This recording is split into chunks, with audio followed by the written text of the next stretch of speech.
Hi, I'm Brian Turro, President and CEO of Safety Enterprises, with another installment of Safety Enterprises informational videos. Today we're going to talk very briefly about the AR-15. This is a Colt M-16 AR-15 available in its current configuration, as you see, with a 16-inch barrel.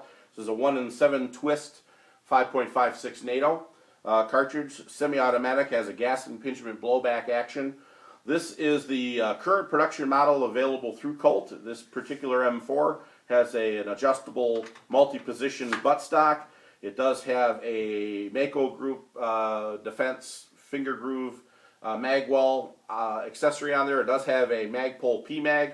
It has an aim-point optic on it, as well as a 5.11 single-point quick detachable sling. A couple of variations on this firearm. The gun was first originally designed by Eugene Stoner. When Eugene Stoner first developed this gun in 1957, they were looking to replace the M-14 for U.S. military. We were getting involved in Southeast Asia, and the U.S. military first was considering using this firearm. The nation of Malaysia actually purchased the first 300 of these guns through Armalite, and once that sale had taken place, Armalite was unable to meet production demand, so they sold the patent rights and production rights of the original Armalite design, the A1, to the Colt Manufacturing Company, and since then Colt has been synonymous with the design of the M16 and the AR-15. There are a number of variations that have come out with the A2 model. You have a couple of different add-ons that were not on the original A1. The A1s had a longer 20-inch barrel with a rectangular forend. This is an impingement system, meaning that there's a gas block up underneath the barrel with a gas impingement system that runs back into the action. That gas helps to blow the action to the rear. Unfortunately, with an impingement system, you do get carbon buildup and excess powder and dirt into the action.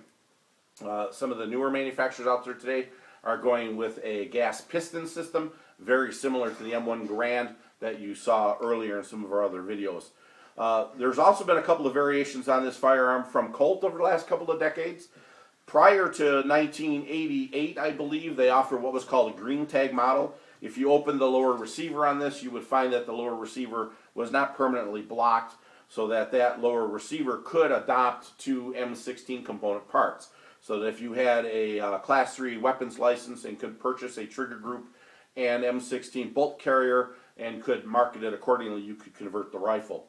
Under pressure from the U.S. government, obviously, the U.S. military, Colt produced what were called blue tag models that were produced and marketed through the 90s prior to the crime bill that was passed by the Democratic leadership that we had currently at that time under the President Clinton administration. And the crime bill actually said that having a bayonet lug, pistol grip, a collapsible stock, and high capacity magazines made this firearm more dangerous than if I had a fixed stock, no pistol grip, and only 5 rounds. So if I wasn't capable of hitting my target with 5, then 30 was way too dangerous. So the crime bill went into effect in the late 90s. It essentially just raced up the market on these firearms. This firearm in the mid-90s retailed for about $799, and overnight it jumped to about $3,000. So there was a number of individuals at that time that purchased these as an investment, and when the crime bill was not passed again after its 10-year probationary period, the value of the rifles decreased substantially. This firearm currently today in 2011 markets for roughly about $1,300 on the retail market, minus the optics and some of the accessories that you have.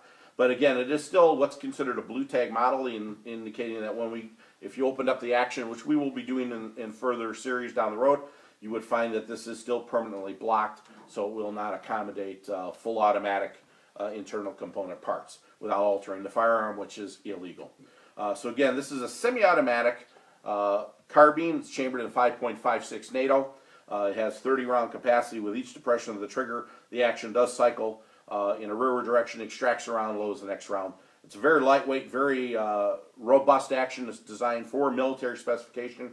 Does meet NATO specs. This is as close that a civilian can own currently to what the U.S. Marine Corps is utilizing on a standard basis in the M-69 AR-15.